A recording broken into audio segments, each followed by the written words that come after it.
So today we're going to be talking about mix basics and Pro Tools and then subgroup mixing, not to be confused with Pro Tools groups. Okay, so let's start off with some mixed basics here. First of all, getting stuff organized is really important, and organization includes two things. One, it includes your track order, the mix burger, yep. It includes the track order, and it also includes the order of things like your drums and stuff like that. Of course, the reason why we talk about drums specifically and not guitars or pianos or vocals specifically is because the drums have a lot of different types of instruments within the group of drums. So, it's really a good idea to have those drums in some kind of similar order every time. And it's not because it affects the sound. It doesn't affect the sound of your mix at all, but it does affect how quickly you can mix. And as we're going to demonstrate, mixing quicker turns into more money eventually. And really what we want to do is we want to be able to make more money. We want to make money faster and easier. And having a mix set up for you ready to go, the order and everything, so you're not kind of searching around for stuff all the time, is really important. So the first thing we're going to talk about here is the track order. And the track order for this stuff is drums or percussion at top, bass, guitars, keys, synths, sound effects, vocals.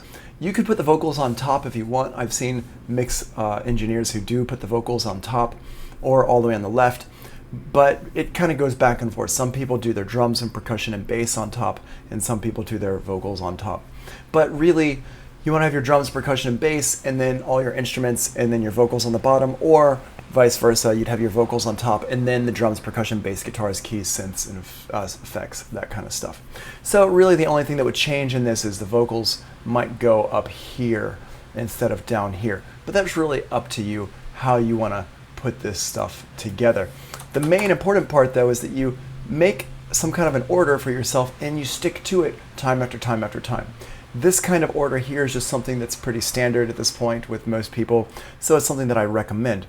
The reason why we put our drums and percussion and our bass all together right there on the top is because that is the backbone of our track, as we're going to talk about here in just a second.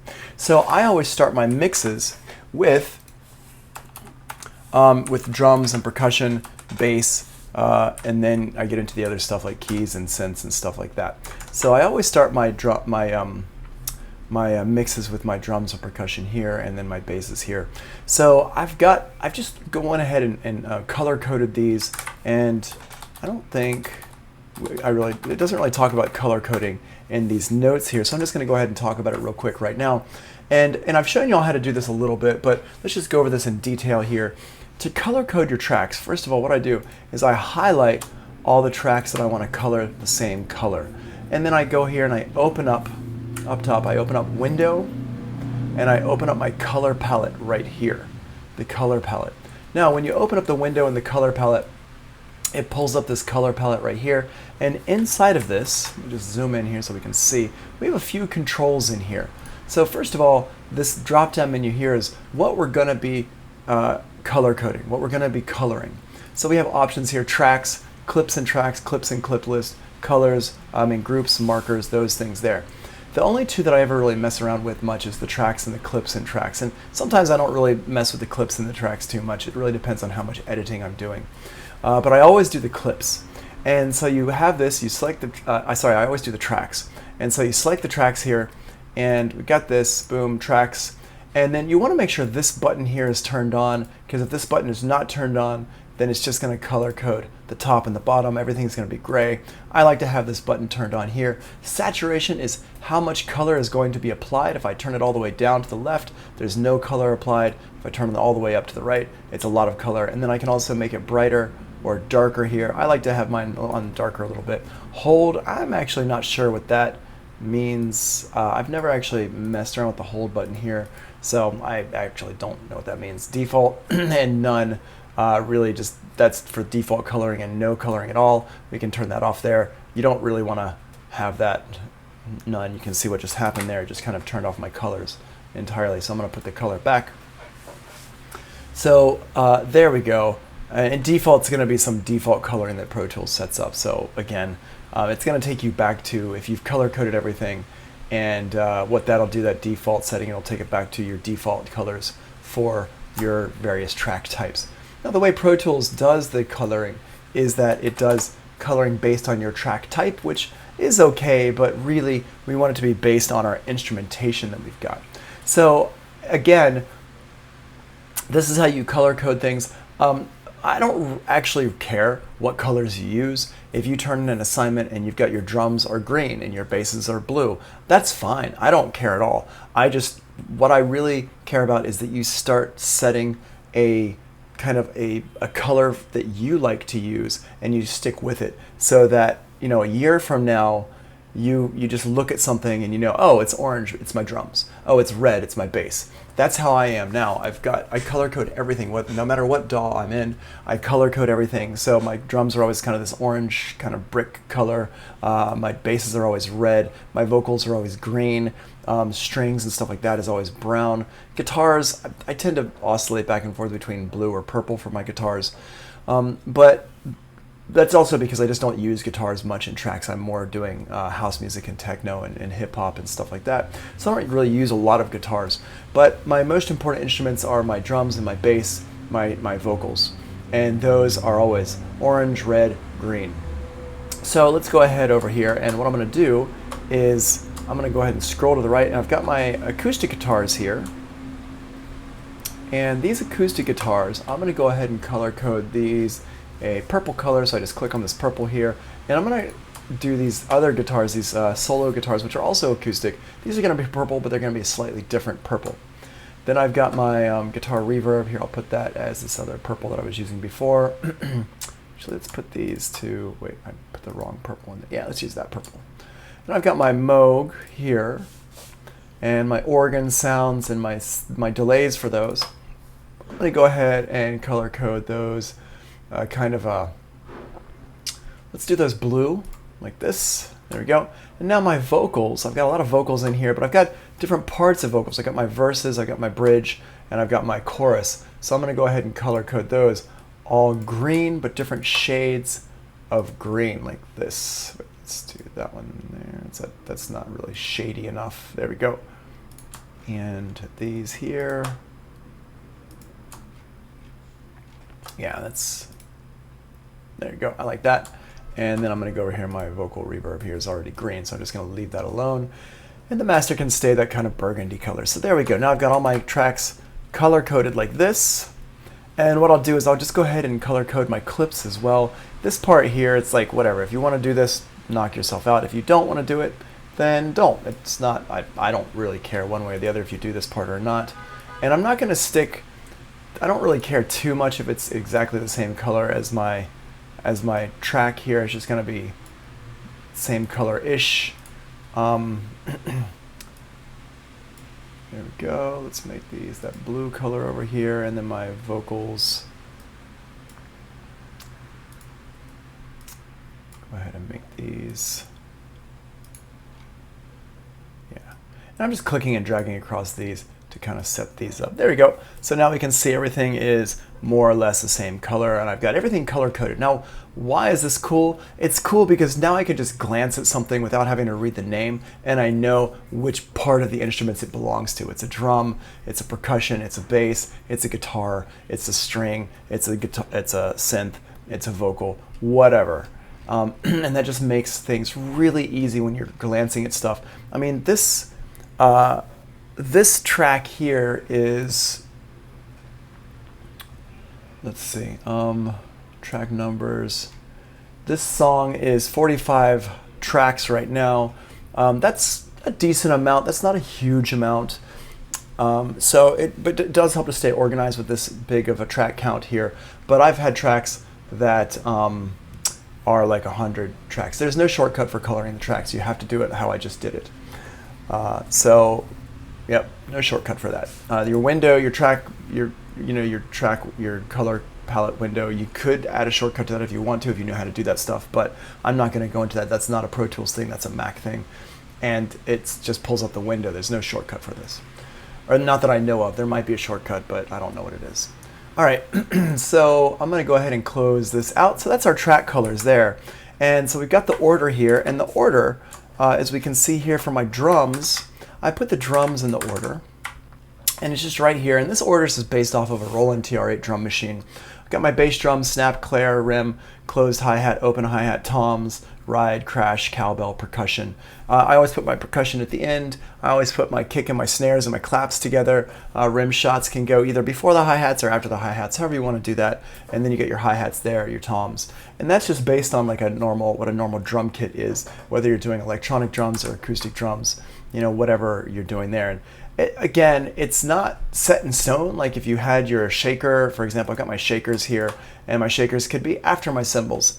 The reason I put my shakers before my cymbals is because usually I'm using more shakers than I am cymbals, so it just kind of helps me to have it there first. In this track, you can see we're using Rubadoo here. There is no kick and snare. It's just called Drum 1 because it was just part of the same recording. So, you know, again, if there's no bass drum, don't freak out. Don't sit there. Don't stop and stress and be like, oh my God, there's no bass drum. What do I do? Just go with it. Whatever. Again, this doesn't have anything to do with your audio. It's just to keep your head organized. So if you're starting to stress about this stuff, then it's not going to help you keep your head organized. It's actually doing more harm than good. So don't let it stress you out. All right. So we've talked about these groups here. One more thing when we're talking about our Pro Tools groups. Just real quick, a couple of little symbolism here down here in the lower left-hand corner. If I've selected one track from a group, it's going to be an open circle. If I've selected every track in the group, it's going to be a closed circle. If I have selected one track, like every track in the group, and one extra track, it's going to have a circle, a closed circle with an open circle around it. So that's what these symbols are here. And that shows you, if you mouse over it, it kind of tells you exactly what you're doing here. All members of the group are selected along with other tracks. If I select a couple of these here, it'll mouse over, it'll say some members of the group are selected. And if I select all of them, if I mouse over, it'll say all members of the group are selected. That's what those do. And then you remember here's our group name, our identity things here. What these do, if I have, remember this, and then we talked about this a week ago or so, if I have my keyboard focus for my groups turned on, if I hit the V key, it'll turn on my groups for my vocals, the A key will be my acoustic guitars, the E key will be my solo guitar, the B will be my bass, and the drums, right there, D for drums. The solo guitar is E because remember I had initially named it electric guitar by accident. All right, so that's that. Now, talking about building our mixes, and we went over this before, but this is like, here's the notes for it, so you can read it and you can internalize it. Build your mixes from the bottom up. Always build a mix from the bottom up. The most important part of a mix, there's two most important parts. It's the rhythm section and the vocals. Your rhythm section and the vocals are the most important parts of your mix. The rhythm section tells us so much about a mix, and once we talk about different genres of songs and we get into kind of different songs and songwriting, which we are going to do, we're going to talk about this a lot more, but just take my word for it. The rhythm section is the most important part of the mix, and then other stuff goes in there. And so what is in a rhythm section? Well, rhythm section includes drums and percussion. It includes the bass. It includes piano sometimes and rhythm guitar sometimes. Piano, if the piano is playing melodies, it's not part of the rhythm section. If your guitar is playing solos, it's not part of the rhythm section. Rhythm section means rhythm. It means stuff that moves the song forward rhythmically, not melodically. Okay? This is painfully obvious, but also super, super important. If you're not used to it, you're not gonna really get it quite yet. But a piano that's playing a solo would be like a ba-da-da-da-da-da-da-da-da-da-da-da, like that, or a guitar would be like something like that. Whereas a guitar that's playing a rhythm would be dunk-on, dunk-on, dunk-on, dunk-on, dunk-on, dunk-on, dunk-on. It's really rhythmic. Bump, bump, dunk-on, dunk-on, dun, dun, dunk-on, dunk-on, something like that. A piano would be bump, bump, bump, bump, bump, bump, bump, bump, bump, bump, bump, bump, bump, something like that. Bass, bass, drums and percussion, drums and percussion. All right, so you build your mixes from the bottom up. So if I'm mixing this, what I would do is I would turn on my all for everything, and I would just mute everything, and then go over here and get my drums, and then unmute the drums here. So when I listen to this,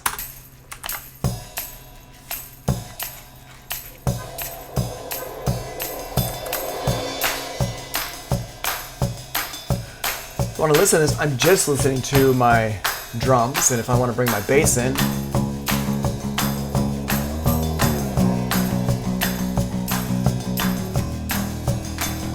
now we've already done a bit of mixing on this. I don't really have a lot of plugins in here just because I didn't really put a lot of plugins in here. But if let's go ahead and solo out this drum here. Go ahead and put that here. I'm going to go ahead and just loop this section of my song. Okay. So if I wanted to, I could go ahead and put a little, let's put a little compression on this, just kind of make it pop out a little bit. I like my drums to pop a little bit, so we'll use the, let's use the compressor that comes with Pro Tools. You can hear it's a little bit too much compression. I'm going to go ahead and turn my attack up, my release down. Ratio, let's keep that right there.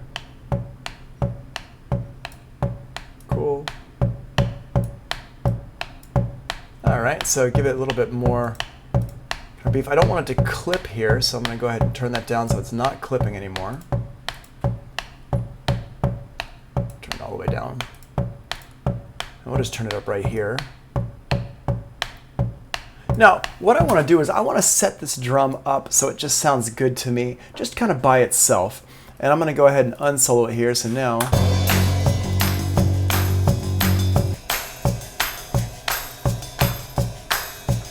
all right, that sounds pretty good. I'm going to go ahead and pan my claps left and right.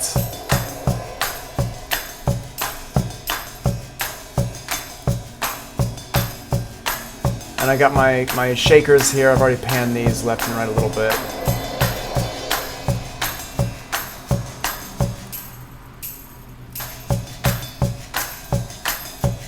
Cool.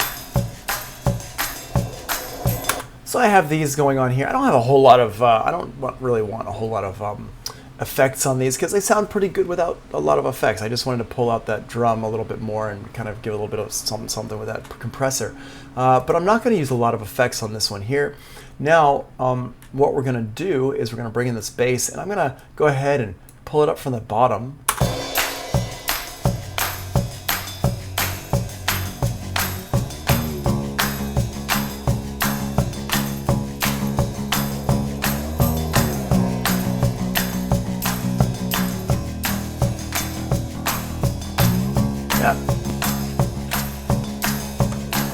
All right, and that sounds pretty good. It might be a little bit on the loud side. What I'm going to do here is I'm going to just go ahead and hide all my tracks that I've got here so I can just see that master. You know what? I've got the maxim going. That's why it's so loud. Okay, there we go. That's much better. No more maxim. Let's turn that off. Okay, so this is a pretty good place to be hitting right here. If we can see,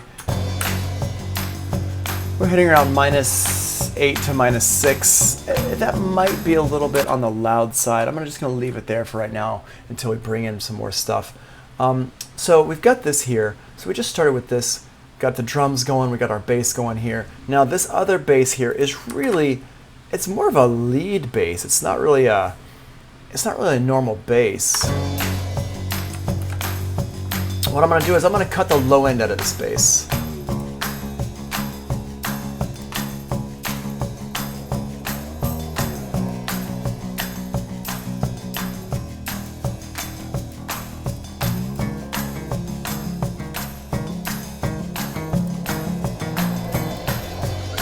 Cool, okay, and you notice that I cut some low end out of it because this bass, when it comes in, it's not really a low bass. It's not a normal bass guitar. It is a bass guitar, but he's not playing it as a bass. And let's go ahead and this one here, this bass here, a couple things. We're going to put a EQ and a compressor on it. Let's put the compressor, let's put the EQ first for now and just see what happens with that. And here we're going to put a compressor here as well. For my compressor, I'm going to use the BF76 to smooth it out. And if you want to see both of these on the screen at the same time, you hold down Shift and you click it, and there you go. It is an acoustic bass. Yep, these are exactly acoustic basses. Okay, now you can see it's getting compressed quite a bit. I don't want to compress it that much, so I'm going to turn my input down. Really, I just want to smooth that out a little bit.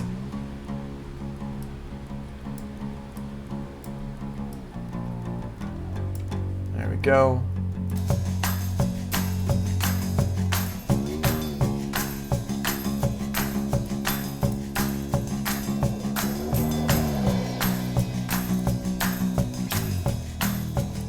Push it a little bit at 110 or so.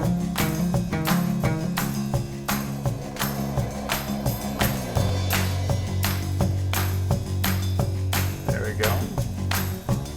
Now you see what's happening here with our compressor. The compressor, when it goes to certain notes, it's making that needle move more. And the reason why it's making that needle move, what the needle is doing is it's representing our gain reduction.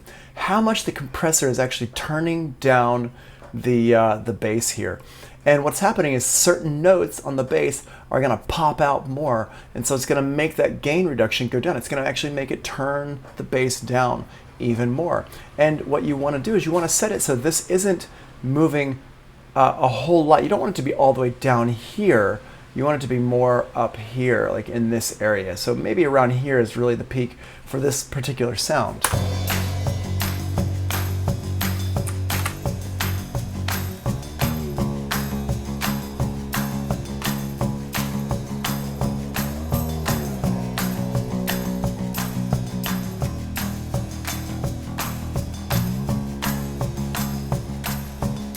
All right, that sounds pretty good. Let's go ahead and add, we got the EQ going on with this one here, a little low cut EQ there. And let's also put the BF76 on this one as well. I'm just gonna go ahead and loop this. Let's go ahead and put this down here at the end where that bass guitar is playing more.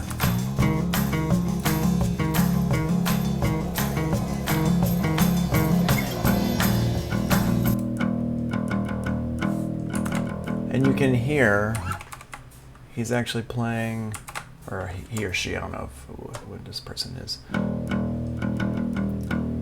I'm gonna go ahead and keep that low out, but let's go ahead and put another EQ on here after the compression here. And what happened? Why are we, oh, we're just looping that one little bit there.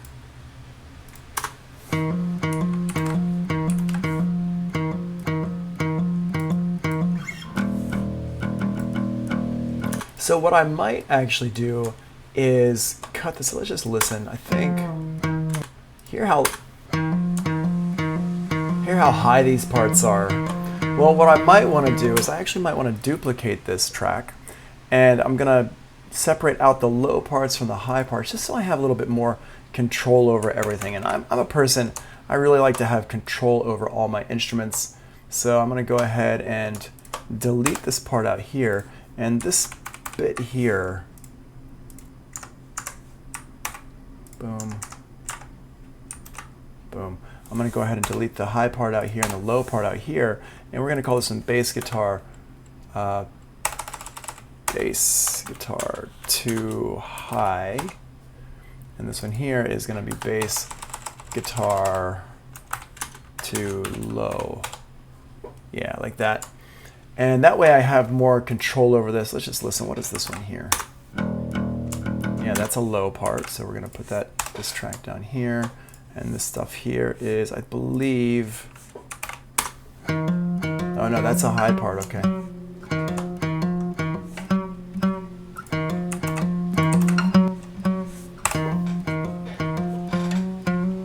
Cool, so we got that there. So just, you could see, and let's just make sure we're not duplicating and doubling up this stuff here. Let's just listen to what's going on here.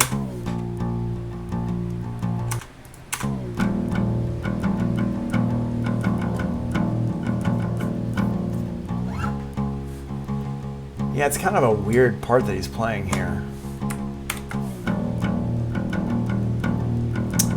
But it sounds pretty cool.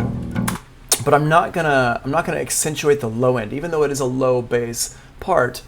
I'm not gonna accentuate that low end. I'm gonna keep that low, the high pass filter on there, and I might actually even bring it up a little bit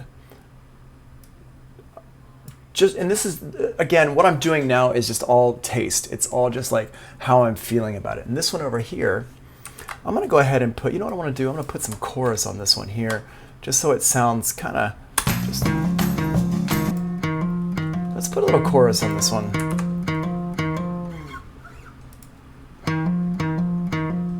So I'm going to use my micro shift here, which is one of my favorites.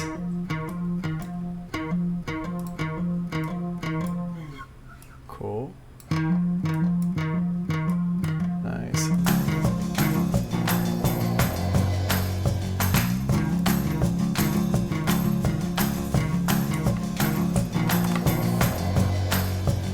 Now, one thing you can do, you can hear how it's making it a little bit late. If I wanted to, what I could do is I can go in here to my delay compensation, and let's see if I can, yeah, I can actually turn this down. Let's see what happens here.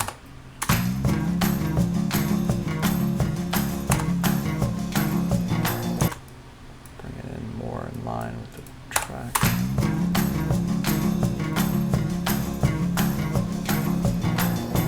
And that'll line it up. What this delay compensation does is it actually can move things forward or minus in time, back and forth, and so I can actually line things up, and it's moving it by samples.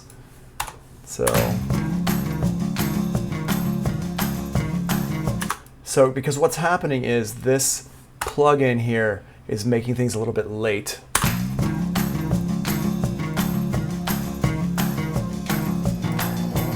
Yeah, it's kind of cool sounding. Okay, and let's put a little reverb on that there. Let's send that over to our drums reverb just because. Let's just see what that does here. Let's see.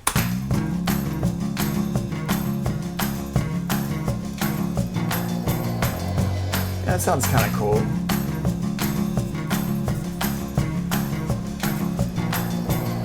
Nice.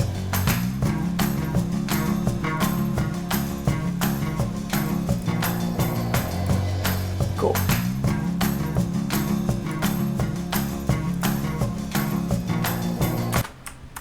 All right, now we're starting to get some interesting sounds going on. And so, you know, it's really, when you're working on these mixes, it's not enough to just look at the name of the track and be like, oh, that's a bass, it's gonna have these kinds of effects on it. Really what you're doing is you're listening for what role that part is playing in the song.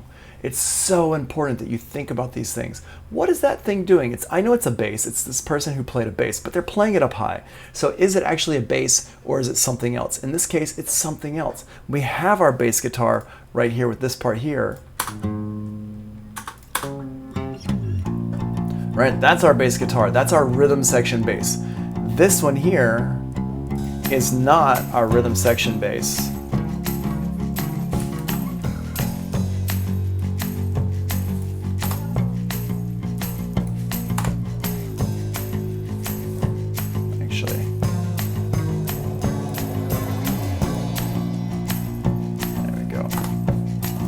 That back a lot.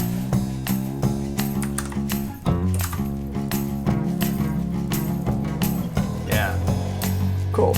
I'm gonna turn it down a little bit because I don't really want it to be loud. I just want it to be a little sparkle that's in there. All right, so we got this here. I think the drums and the rhythm section is sounding pretty good at this point. So what I'm gonna do is I'm gonna open up the other stuff. Let's open up our acoustic guitars so we can see those here. Boom. And I'm going to unmute those. There we go, so we can hear these. And what I'm going to do is I'm going to go ahead and just pull these all up. I'm just going to keep these like this. I'm going to pull them up from the bottom.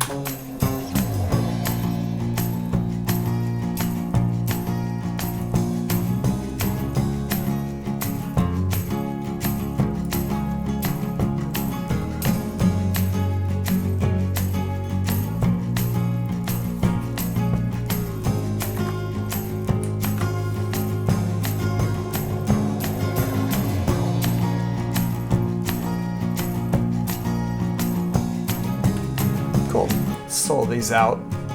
What I'm going to do with these is I'm going to take a little bit of low end out of here, kind of like what we did with our basses. So I'm going to go ahead and just drag the EQ1 across over here. I just hold down Option, drag it across. And the reason why I just dragged that across like that is because I know pretty much where I want this to be is very similar to what I had it before, like around 150 or so. Let's go ahead and just listen to that. Okay, let me mute these so you can hear. There it is with no EQ on. And you can hear that's like that. And it's a little bit on the thin side, but that's okay because once we add the bass back in, it's going to sound much better.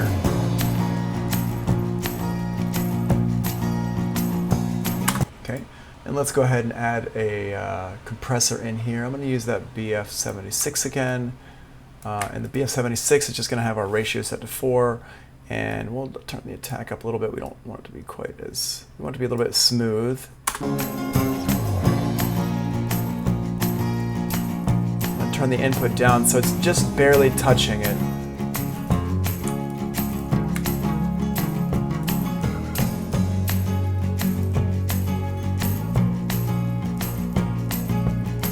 Nice, and then what I'm going to do is I'm going to add an EQ in here. I'm going to add an EQ in here that is going to brighten up my high end just a little bit. Let's add some air in here, up around like 5K or so. We don't want to do too much, maybe around 2 dB.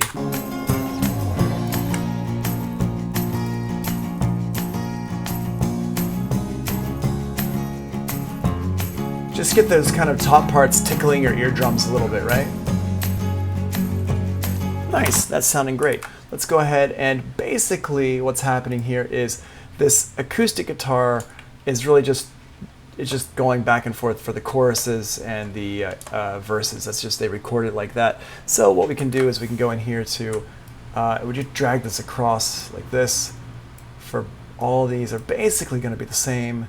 We might have to do a little tweaking here, but if you just hold down Option, drag it across, you'll be fine. Let's go over here to our chorus and let's see what that sounds like.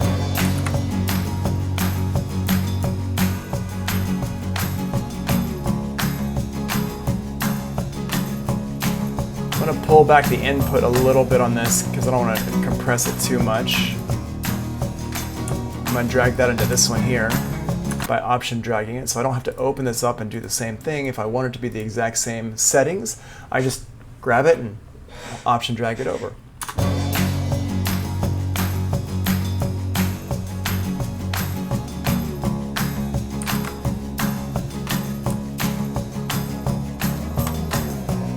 Now, one thing you'll notice that's happening is I'm not drowning out my drums. I love drums. I can't say that enough. I love drums. I love rhythms. I like it when people, making their booty shake a little bit. Now, this is not a booty shaking song, but it kind of could be, right? It's a song that has some motion in it, and it kind of makes you want to move around, right? Well, where does that moving around come from? It really comes from the rhythm section. So I want everything to be nice and there. And so I'm not drowning things out. I'm making sure I've still got the drums right up here in my head. I'm listening to the drums. I'm focused on the drums. Even though I'm putting the acoustic guitar, we're not burying the drums. And that's why we do. We pull the sound up into the mix. So I've got the drums are there, and we're putting everything around the drums. The drums and the bass are the foundation, and everything else comes in around it. I promise you, if you build your mixes like this, every mix will be fire, and you won't even have to think about it, because if you practice this enough, you're just gonna get to the point where you're just like, oh yeah, of course, I'm listening for my drums, right? In the beginning, you might be listening for other things like that, especially if you're making the song yourself. I can't even tell you how many times I've spent like 2 hours on some sound, and I start working on the mix, and it's just the sound. I'm like, I've got to hear that sound. And then everybody else is like, I can't hear the drums. It's not punchy enough because I was so focused on some stupid little sound. So what you have to do as a mix engineer, and this is why it's nice to have somebody mix your song who's not the person who made the song. Like if you're making your songs, you're producing your tracks, it's really nice to have somebody else mix it, because they are going to focus on different stuff, because they didn't spend 2 hours making some little bloop, bloop, bloop sound. Where you spent 2 hours on that and you're like, I spent 2 hours on this sound, I've got to feature it. No, you don't have to feature it. Sorry, that sound probably is garbage and it's not actually as fun as you think it is. You're just so obsessed with it because you spent 2 hours on it. Sorry about that. It's just not what you think it is. The real point, the fact is that the drums and the bass are the important part. That's the part you got to focus on. So let's focus on that. And that's what I'm doing. I'm keeping these in my head here. All right, let's get into the verse. The Moog and stuff like that, I'm not really going to worry too much about it because honestly, I didn't put it in. I was just showing y'all some stuff here. So we're not gonna really mess around with that stuff right now. We're gonna skip that. We're gonna go down here to our vocals. Oh, actually, before we get to the vocals, let's go over here and do the end solo and just see how that sounds. All right, so let's do the same thing. Let's just solo these out.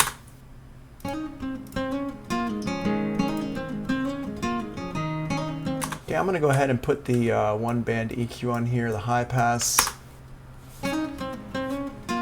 Nice, and we're gonna drag this in here. Let's just listen to this, see what kind of compression it's doing.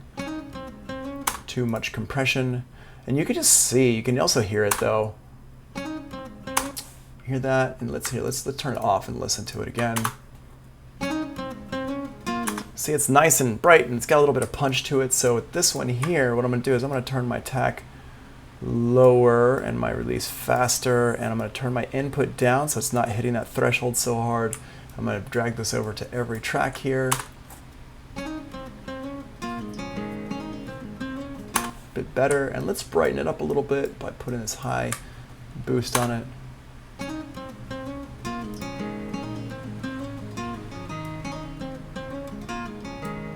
What are we doing here? Let's go here. Let's take this one out. And let's just listen to this one right here in the middle.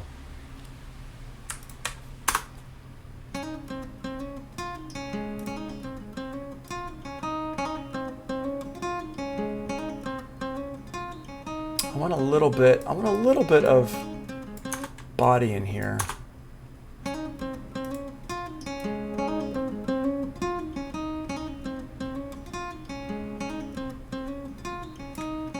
Let's pull that over and see what that sounds like on everything here.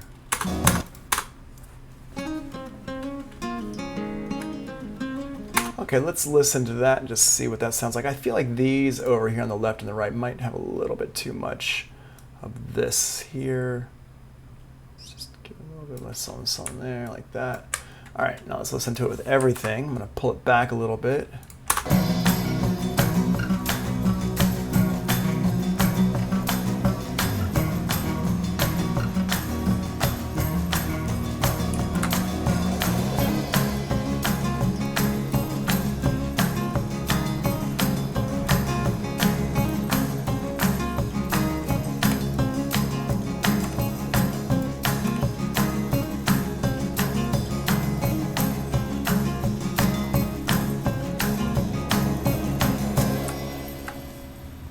That sounds beautiful. And you can see what I did here at the end is I just kind of was like, I messed with the mix of the left and the right. So I've got the stereo left and right here, and I've got the one that's right up the middle, and I just messed with the mix on those. I pulled the one in the middle down, and I pulled the ones on the left and right up, so it's got more of a stereo spread. It's like a little bit more even across. It wasn't so much focused in the center. I like stuff that kind of tickles the outside of my ears a little bit. And that's just a taste thing. It's up to you. It's really, really up to you. And you might be sitting here going, wow, Tony's making all these little adjustments and stuff, and I don't really hear it. I'm not really noticing it so much. Well, there's a couple of factors here. One, you're not in the studio here with me.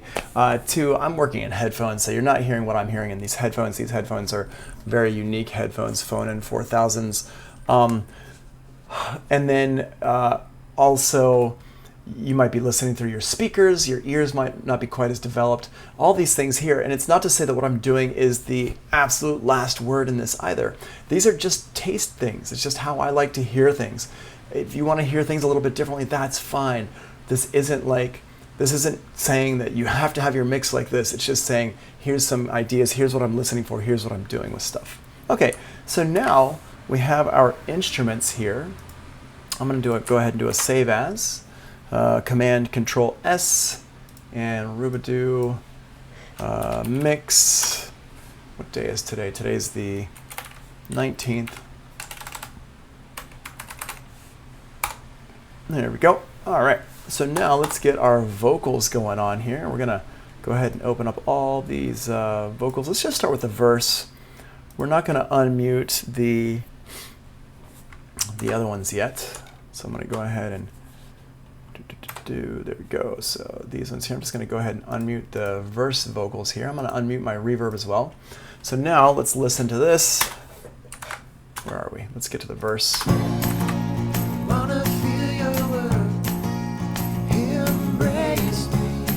All right, so now we've got everything set up here. I want to go ahead and take a step back because we're running into a problem here, and the problem is that our instruments in general are a little bit on the loud side. So let's take a step back. Let's just take a pause here for a second and just make sure we're all understanding what's going on. Before we get into the vocals here, we built our mix from the bottom up. We started with the drums and percussion. We added in bass.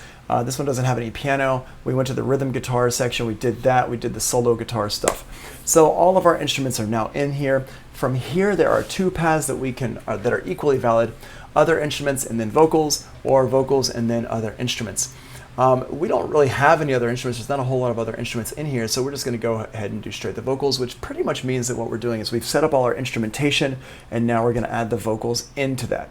The other way is that you start with your rhythm section, and then you do the vocals, and then you add other instruments in. And it really just depends on what you're looking at other instruments wise. Talking about the drums, this is just some review of what we've talked about. A good mix starts with a great recording. The better the recording, the easier it is to mix. Start with the mix in mono with no or few effects. We didn't start with that today. I did start in stereo. The reason why is because this mix had already been kind of messed with. We had already kind of started it a few weeks ago, and we did it in mono then.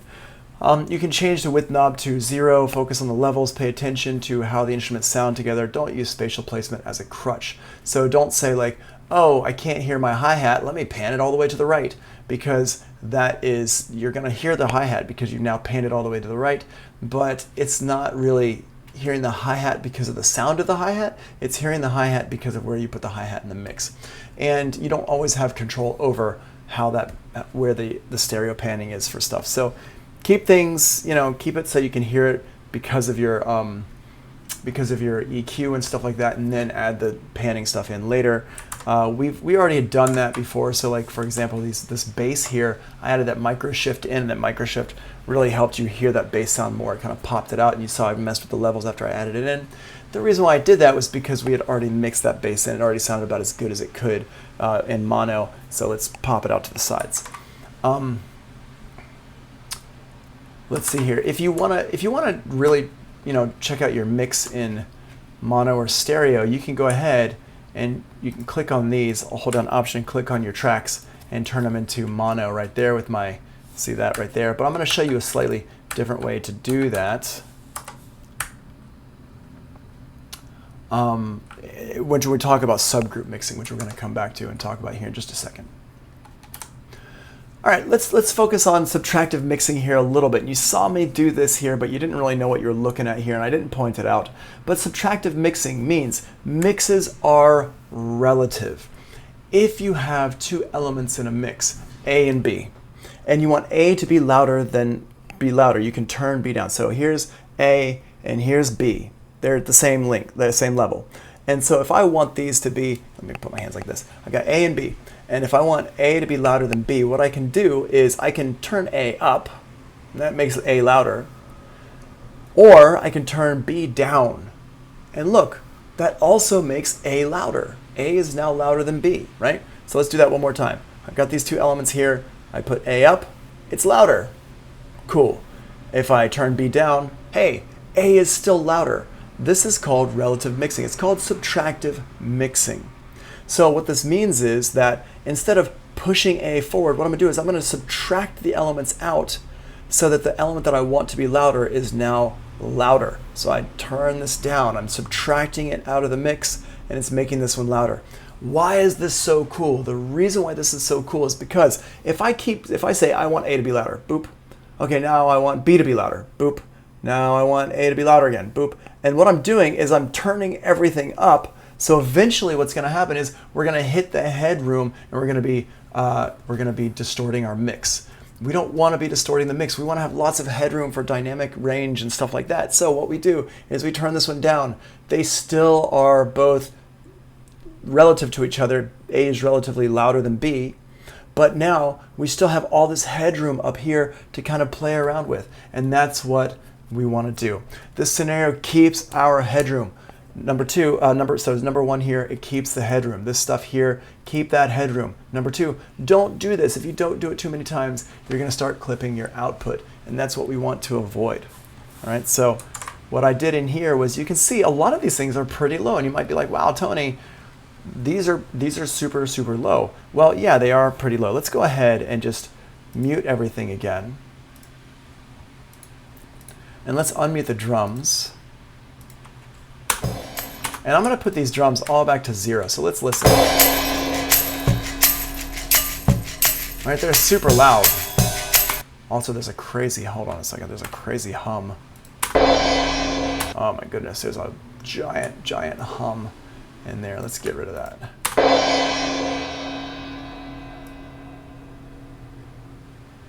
Much better. I probably, here, let's put the high pass on all these that don't need low frequencies.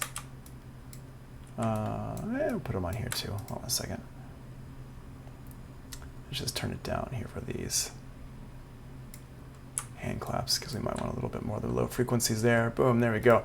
All right, so now you hear how loud those cymbals are. Those cymbals are super, super loud. But, so what I'm going to do here is I'm going to start with this mix. I'm going to turn everything down in my drums. There we are. And I'm going to go ahead and pull this the drum here up.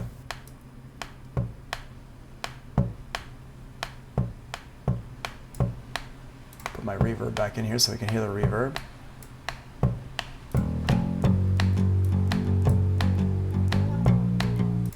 Cool. So now I got that. Let's keep the bass in here so we can just hear the levels here. Go to my chorus where everything is. There we go.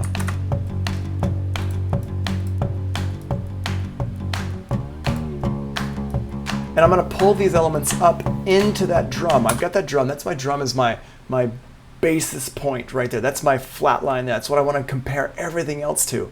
So I go ahead and I set that up and I pull these up.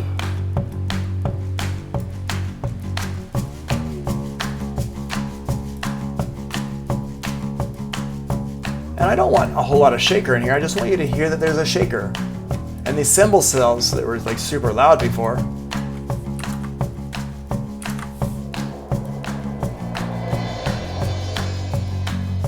there we go.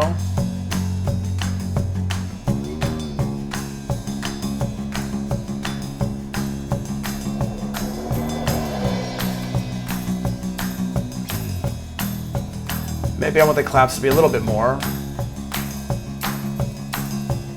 Cool.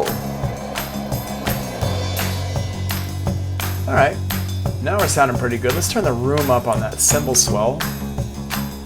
Maybe this one as well.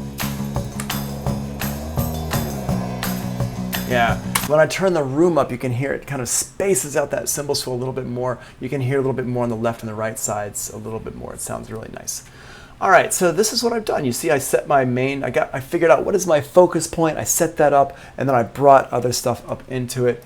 Let's go ahead back over to our master, because our master clipped, and turn that off. There we go.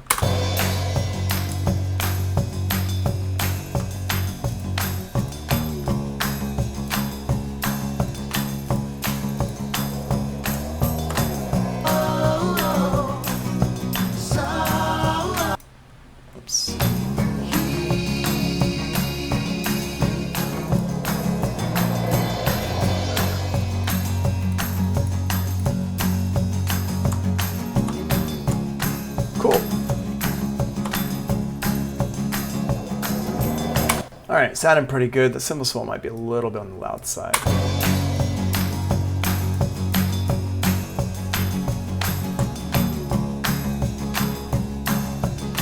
Pull these back a little bit. And again, at this point, it's just taste. It's just like, do you want these things to be louder or softer? It's not, it doesn't sound bad. And if I push these a little bit more, a little bit less, it's not gonna make it sound bad or worse or anything like that. It's just gonna sound different. But that's what I mean by relative mixing. Pull things down. I made the loudest here, and I at first, everything was even, and it was, these were too loud, this was too loud. So what I did was I pulled everything down. I brought the ones up that I want to focus on, and I pulled the other ones up into it, and nothing is above it, and we're making sure that we're not clipping our output. And what we're looking at is this master fader over here. This is why you always need to have this master fader. Notice I haven't touched this master fader at all. You don't ever touch that fader right there. Don't ever touch it. Don't just ignore that it exists. All you're really paying attention to is this meter that's right here. So that's that. Mixing in new elements, what you just saw me do when adding a new sound to the mix. Start with the levels down, then turn them up to fit the mix. This will help you balance it with other instruments more easily. The thing is, it's like a psychological thing, the way we hear the sounds. We have to hear it first a little bit. Okay, cool. Now you bring it up into the mix. And if you do this, it really helps you to kind of balance things out and make things sound good. This is a really interesting, it's like a psychological thing. It's about the way we hear stuff. If I start with everything loud and I turn things down, we don't really, our brain reacts to it a bit differently. So keep it nice and everything low and pull it up right there. All right, pre-fader metering. Keep this on. The pre-fader metering is up here under options, right here, pre-fader metering. Boom, right there, pre-fader metering. Pre-fader metering, keep that on when you're recording, because what that does is it shows you if you're clipping stuff on the recording path, on your input path if you're clipping. But turn it off while you're mixing, okay? Make sure it's off when you're mixing, make sure it's on when you're recording. And then one last thing here is solo safe. We've talked about this before, but command click the solo button on the track. If you make a track solo safe, it will always play even when the other tracks are soloed.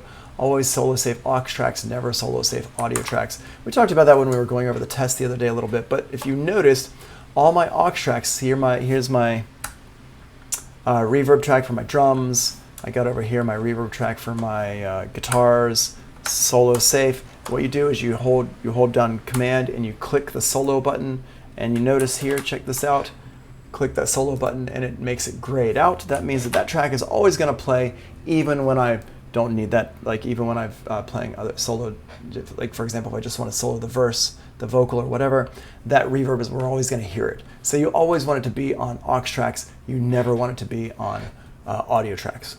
All right, so let's do this. Let's go ahead and stop the recording here. Stop this.